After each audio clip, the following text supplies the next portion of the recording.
इस कलयुग में कुछ मत करिए, जहां जिस मुद्रा में जिस हाल में हो, केवल और केवल मुख से प्रभु नाम का स्मरण करते रहो। ये नाम आपको पार लगा देगा, केवल नाम। इसके अलावा कोई साधन नहीं है कि हम और आप इस मनुष्य शरीर को जो प्राप्त किया है, इस शरीर को पाकर अपना उद्धार कर ले। मैं बार बार निवेदन करती हूँ, 83,99,999 इतनी योनियों को भोगने के बाद एक बार आता है ये मनुष्य का शरीर। इतनी सारी योनियों को भोगने के बाद मिला ये मानव का देह है, और इसको भी क्या किया, खाया पिया मौज किया, बर्बाद करके चौपट करके मर ही गए। पाया क्या? कुछ नहीं। सामने दिखने वाली जितनी प्रॉपर्टी है ये दिखती रहेगी, पर हमारे आपके काम नहीं आएगी। ये बनाना है यहाँ पे रहने के लिए, पर एक प्रॉपर्टी वो तैयारी होनी चाहिए, वो तैयार रखनी चाहिए कि ये वाली तो छूट जाए पर वो वाली आखिरी तक काम आए। एक राजा था, उसका एक राज्य था। उसके राज्य का शुरू से एक नियम बना था कि जो भी राजा 60 साल की अवस्था को प्राप्त हो जाता, फिर उसे नदी के उस पार एक भयानक जंगल था जहां पे जंगली जानवर भयानक रहते थे। तो उस राजा को 60 साल की आयु पे जबरदस्ती फिर उसका राज्य छुड़वाकर उस जंगल में छोड़ दिया जाता था, जो भी राजा बने। हर राजा का यही नियम। अब 60 साल तक तो आराम करें और 60 साल के बाद जंगल में छोड़ दिया जाए तो मर जाए, जानवर खा ले। तो जितना सुख पाया जीवन भर वो बर्बाद। आखिरी क्षणों में रोते बिलखते राजा महाराजा जाते थे, अरे मत ले जाओ, पर जो नियम वो नियम ले जाके जंगल में छोड़ दें। एक बार एक राजा बना, 60 वर्ष का हुआ। सारे राजा आज तक जितने गए रोते रोते गए, चीखते चिल्लाते गए, प्रार्थना करते गए, मत छोड़ो मत ले जाओ। ये राजा मुस्कुराता हुआ आराम से घोड़े पर बैठा है, एकदम आनंद में। लोग बड़े आश्चर्य में आए कि ये इतना क्यों खुश है, आज तक जितने आए वो तो रोते रोते गए, ये तो खुश बैठा है। तो ये राजा मुस्कुराते हुए गया, और जब नदी पे नाव पे बिठा करके उस पार ले जाने लगे तो एक मंत्री ने धीरे से पूछा, महाराज आज तक जितने आए रोते गए, आप बड़े आनंद से जा रहे हो, क्यों?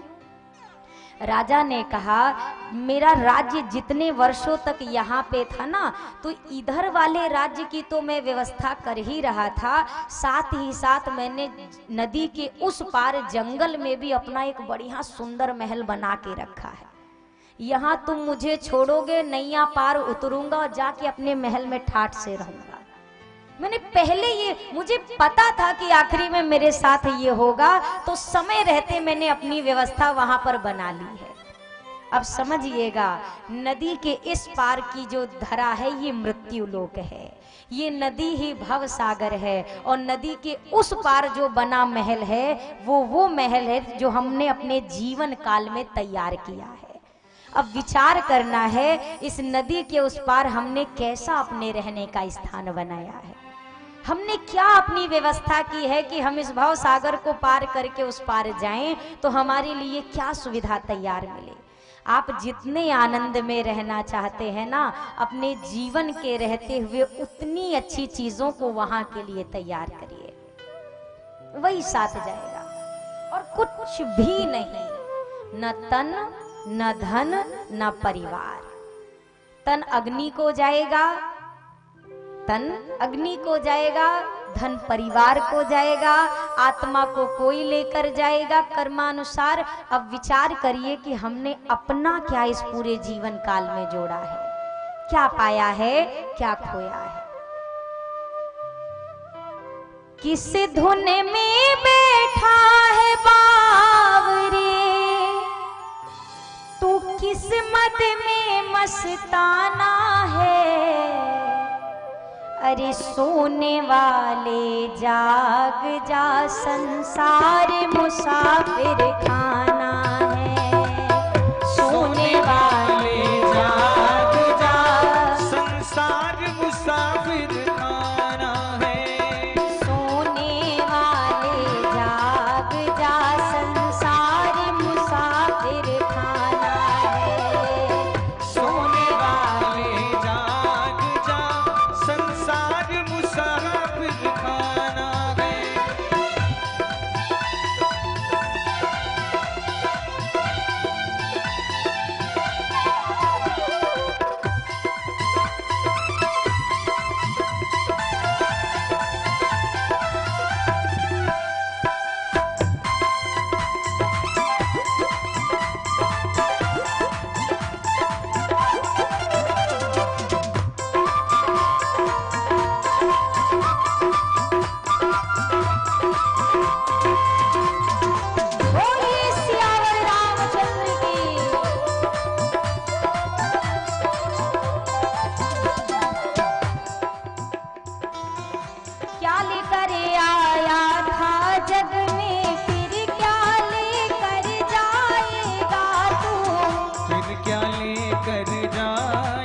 क्या लेकर जाएगा।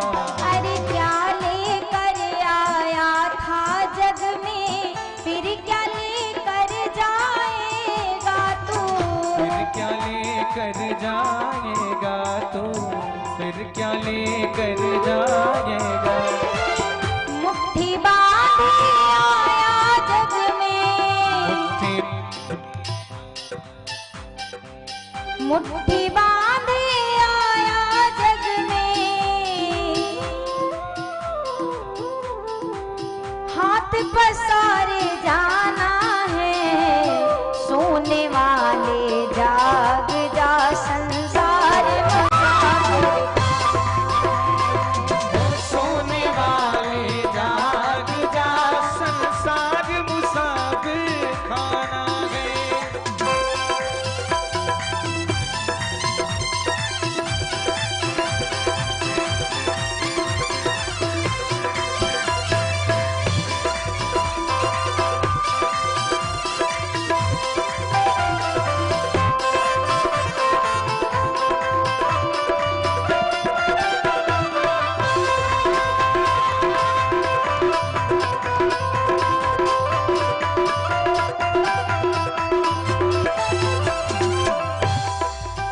कोई आज गया, कोई कल गया, कोई चंद रोज में जाएगा।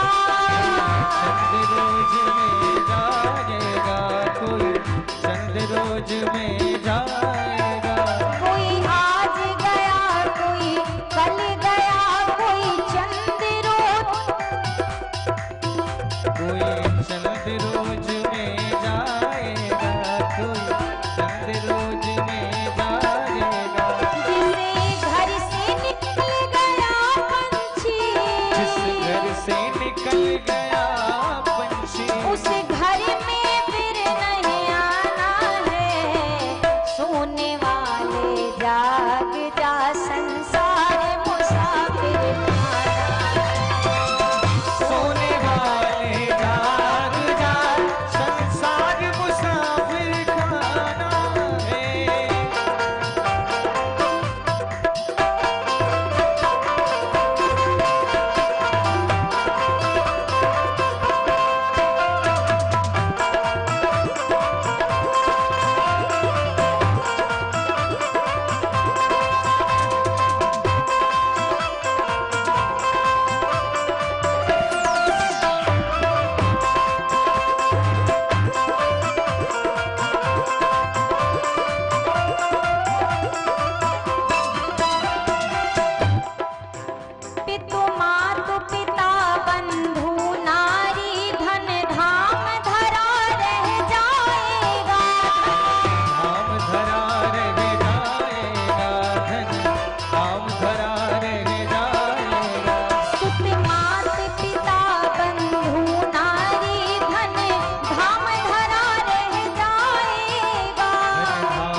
हरि नाम जपो फिर ऐसा समय ना आएगा फिर।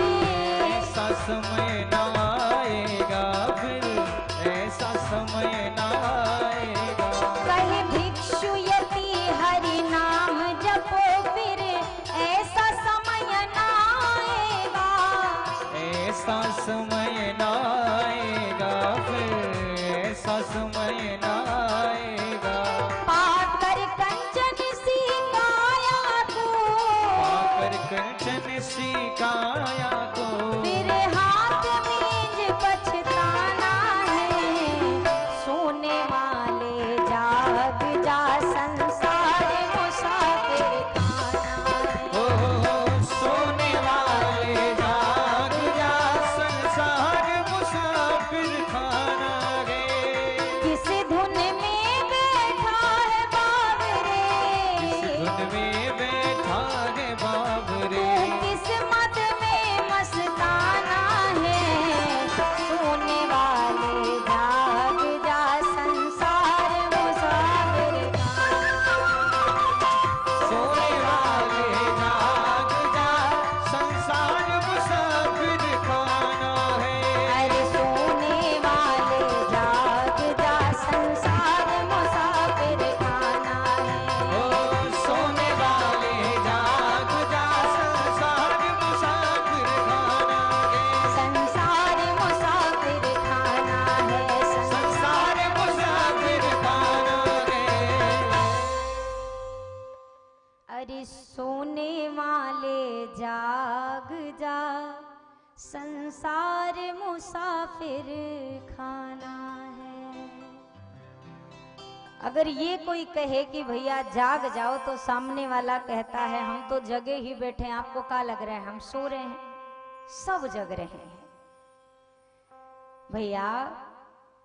जो रात की नींद में सोता है आंखें बंद करके, उसके तो जगने की संभावना होती भी है, पर जो आंखें खोल के सो रहा हो उसके जगने की संभावना भी नहीं होती, बहुत कम। प्रभु कृपा करें तो जग सकता है। आंखें बंद करके सोने वाले की निद्रा पूरी होती है, 12 घंटे में नहीं होगी, 24 घंटे में होगी, पर हो जाएगी। पर जो आंखें खोल के सो रहा हो, इसकी निद्रा कभी पूरी होने वाली नहीं है। इसीलिए कहा गया भैया जाग जाओ। अगस्त ऋषि के द्वार पर महादेव कथा सुनने पहुंचे हैं। भगवान शिव मैया सती के साथ आए। अगस्त ऋषि ने विधिवत पूजन प्रारंभ किया। प्रेम की अधिकता इतनी ज्यादा है कि अगस्त ऋषि ये नहीं विचार कर रहे हैं कि मैं वक्ता हूं और ये कथा सुनने वाले श्रोता हैं, और नियम है कि श्रोता वक्ता की पूजा करे। पर अगस्त ऋषि को बस ये याद आ रहा है कि देवों के देव महादेव जगजननी के साथ मेरे द्वार पर आए हैं, तो मेरा सौभाग्य है कि ये आए। पूजन प्रारंभ किया। बाबा का जब पूजन हो रहा है, बाबा अति आनंद में कि वास्तव में बड़े सरल हैं, बड़ी सहजता है इनके भीतर। ये भी नहीं विचार कर रहे कि ये वक्ता है, और इनके अंदर वक्ता होने का जरा अभिमान नहीं। ये किसका नजरिया है? भगवान शिव का। बगल में ही मैया बैठी हुई है, बिल्कुल बगल में। अगस्त ऋषि ने सती माँ का पूजन करना प्रारंभ किया। सती माँ का पूजन होने लगा तो अब सती मैया विचार करने लगी, ओ इनका ज्ञान अभी हमारे ज्ञान से कम है, इसीलिए ये हमारी पूजा कर रहे हैं। अगर इनका ज्ञान अधिक होता हमसे तो फिर तो हम ही इनका सम्मान करते। अगर ये हमारा सम्मान कर रहे हैं, इसका मतलब या तो इनको ज्ञान नहीं है कि कौन किसकी पूजा करे, इस कारण से ये गड़बड़ी हो रही है। और जिसको शुरुआत की इतनी छोटी सी चीज नहीं पता है, वो पूरी राम कथा कहाँ से हमको सुना पाएगा। अब बाबा भी आ तो गए हैं, अब बैठना तो पड़ेगा ही। मैया बैठ गई कथा सुनने, बाबा भी बैठे हैं, पर बाबा वास्तव में कथा सुनने ही बैठे हैं और मैया केवल कथा में बैठी हैं। कथा शुरू हुई। राम कथा मुनि बरज बखानी, सुनी महेश परम सुख मानी। आए कितने लोग हैं कथा सुनने? कितने लोग आए हैं? अरे यहाँ नहीं, जो कथवा सुन रहे हो उसमें कौन कौन गया है कथा सुनने? 2 लोग ना। 2 लोग आए हैं कथा सुनने, तो श्रोताओं की लिस्ट में कितने नाम चढ़ने चाहिए? 2 लोगों के। लेकिन यहाँ दर्शन करिए, सुनी महेश परम सुख माने, एक नाम चढ़ा है श्रोताओं की लिस्ट में। किसका? भगवान शिव का। मैया का नाम क्यों हटा दिया गया? कारण क्योंकि मैया ने कथा सुनी ही नहीं है। माँ बस कथा में बैठी हैं, कथा में माँ का चित्त नहीं बैठा है, केवल शरीर बैठा हुआ है। हमारे साथ भी कई बार ऐसा होता है, ज्यादा लोग कथा में दिखें तो लगता है सब सुन रहे हैं, कम लोग दिखें तो लगता है जितने आए हैं वो सारे सुन रहे हैं। पर ये चीज ना ज्यादा पे निर्भर करती है ना कम पे, ये सुनने वाले पे निर्भर करती है कि सुन कौन रहा है। कथा में बैठ जाना और कथा का आप में बैठ जाना, इसमें बड़ा फर्क है भैया। माँ कथा में बैठी हैं, बाबा के भीतर कथा बैठ रही है, और हुआ क्या? कथा पूर्ण हुई, विराम ली। कुछ दिन वहां पर रहे और गोस्वामी जी कहते हैं, ऋषि पूछी हरि भगति सुहाई, कही शंभु अधिकारी खाए। ऋषि पूछी हरि भगति सुहाई, कही शंभु अधिकारी पाए। कहते सुनते रघुपति गुण गाथा, कहत सुनत रघुपति गुण गाथा। कछु दिन तहाँ रहे गिरिनाथा, कछु दिन तहाँ रहे गिरिनाथा। मुनि सन विदा मांगी त्रिपुरारी, मुनि सन विदा मांगी त्रिपुरारी। चले भवन संग दक्ष कुमारी, चले भवन संग दक्ष कुमारी। चले भवन संग दक्ष कुमारी। कथा होने लगी, विराम भी हो गई। अगस्त ऋषि को भक्ति का वरदान भी दे दिया भगवान शिव ने। अब इसके उपरांत कुछ दिन वहां पर बाबा रुके, कहत सुनत रघुपति गुण गाथा, कछु दिन तहाँ रहे गिरि नाथा। कुछ दिन रुके, फिर मुनि से विदा ली और प्रस्थान किया। अब बाबा के मन में एक बड़ी सुंदर मनोकामना है। क्या? कथा सुनकर मेरे कान धन्य हो गए हैं। जिनकी कथा सुन ली है, अगर वो दिख जाएं तो मेरे नेत्र भी धन्य हो जाएं। ये दंडकारण्य का क्षेत्र है, प्रभु का श्री रामावतार का क्रम चल रहा है, उनकी लीला चल रही है। यहीं कहीं इसी क्षेत्र में प्रभु लीला कर रहे होंगे, एक झलक अगर मिल जाती तो आनंद आ जाता। ये विचार किया, एक झलक कहीं से मिल जाए। पर विचार कर रहे हैं, हृदय विचारत जात हर, के ही विधि दर्शन हो। गुप्त रूप अवतरे ओ प्रभु, गए जान सबको। विचार करते जा रहे हैं, क्या? भगवान का गुप्त रूप से अवतरण हुआ है। मैं सामने जाकर नहीं मिल सकता, कुछ ऐसा क्रम बन जाए कि भगवान की झलक भी मिल जाए और प्रभु का ब्रह्मत्व भी मेरे कारण ना खुले। ऐसा कैसे हो पाएगा? क्या करूं? लगता है दर्शन नहीं मिलेगा। याद रखिएगा, जब जीवन में सब कुछ भगवान पर छोड़ दिया जाता है, अपने हाथ से छोड़कर, तो फिर भगवान उस काम को बड़ी अच्छी तरह से निभाते हैं। हम जीवन भर पूरे सामान का, पूरे अपने जीवन की जिम्मेदारी का बोझा अपने कंधे पर लेकर ढोते हैं। क्यों? क्योंकि हमें लगता है सब करने वाले हम हैं। हम नहीं रहेंगे तो घर द्वार हमारा चलने वाला नहीं है। इसी चीज का नाम है मोह। मोह इसी को कहा गया, इसी गलतफहमी का नाम क्या है? मोह। जब जब जीवन में लगे कि मैं ना रहूं तो मेरा घर कैसे चलेगा, मेरे ना रहने पे घर परिवार का कैसे भरण पोषण होगा, एक काम किया करिएगा, अपने घर की एक पुरानी एल्बम उठाया करिएगा जिसमें आपके दादा परदादा की फोटो लगी हो। फिर अपने आप को समझाइएगा, आज अगर ये एल्बम में चिपके पड़े हैं तो हमारा घर चल रहा है, तो कल जब हम इस एल्बम में चिपक जाएंगे तो भी ये घर ऐसे ही चलने वाला कि कुछ नहीं बिगड़ता। इसी का यही गलतफहमी दूर करनी है। शायद कथा इसी गलतफहमी को दूर करने के लिए सुननी चाहिए। मेरे बिना क्या हो, मेरे बिना क्या ना हो। अरे क्या पता आप ना रहो, क्या पता कौन ना रहे, क्या पता घर ना रहे, क्या पता हम कहाँ हैं, कौन कहाँ है।